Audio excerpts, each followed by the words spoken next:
everyone, mga kapatid, magandang gabi sa ating lahat. So right now we are going to Nazareth. So from Haifa to Nazareth, nasa 40 minutes. Tignan namin doon dahil meron daw doon Christmas tree. Siyempre yung Nazareth is sa pinakamalaking population ng Arab Christians. So ayan, may Christmas tree doon, January 4 na. Pero titignan namin, hopefully meron pa mga decorations. Ito po yung aming mga sasakyan, 20 people lang kami. So tignan natin, tara. Alas 6 na po ng gabi, pero alas 6 pa lang, pero kita mo parang midnight na. Okay, so ito po yung sasakyan ni Shuki. Yan po, Shuki. So si Shuki po ay Arab Christian. Ayan. So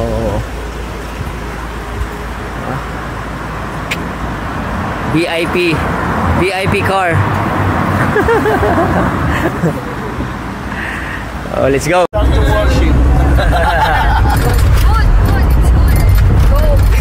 worship song.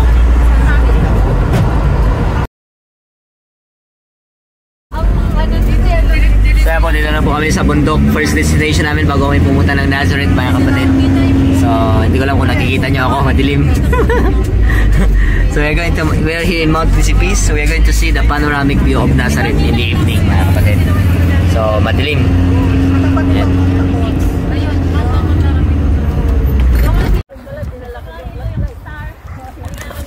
So dito na kami sa bundok, mga kapatid. Hindi nyo ako makita. Boses ko lang. Ayan po yung mga kasama namin. Dilim pala dito. Hindi, mamaya doon, maliwanag na doon sa taas. We just want to see the beauty of Nazareth in the evening. You know, yan po yung Nazareth, oh.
So yan, mga kapatid, this is the Mary's Well. Ito po. Yan. Emblem na lang siya, pero dito po yung pinaka-spring talaga sa Nazareth, kung saan nag-iigib yung mga babae. And possible talaga na puntahan ito yung ating Panginoon, si Evan, si Mary, mga kapatid. Okay, doon sa likod, magpipicture sila. Okay, so ngayon ay tatry po namin lakarin yung Nazareth. And January 4 ngayon. So may mga decorations pa rin sila kasi nga marami po mga Arab Christians dito. Ayan. So time namin ay 7 alas 8 na po ng 8:15. 8:15 na po. Okay. Praise God. So ayun po, may mga nagkakape. Diba?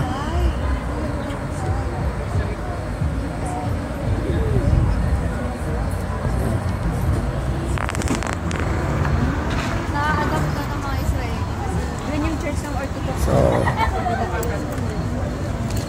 baka yun yung nakikita natin. كمان تونا فقرتنا الجاي أجسام طبيعية بسيطة حق في التعبير طول بسيط ولا واحد بدك عشان تنتزع هاي الحقوق البسيطة.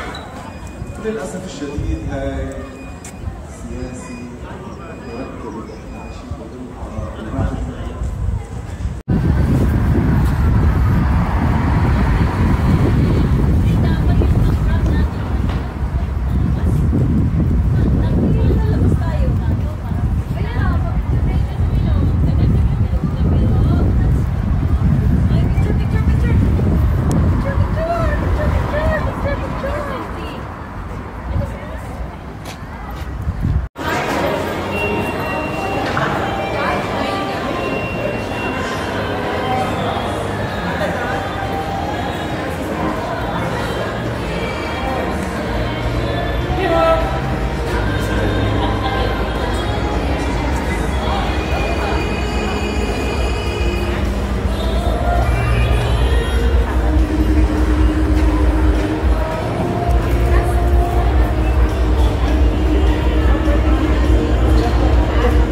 Kaya nga, Timberland.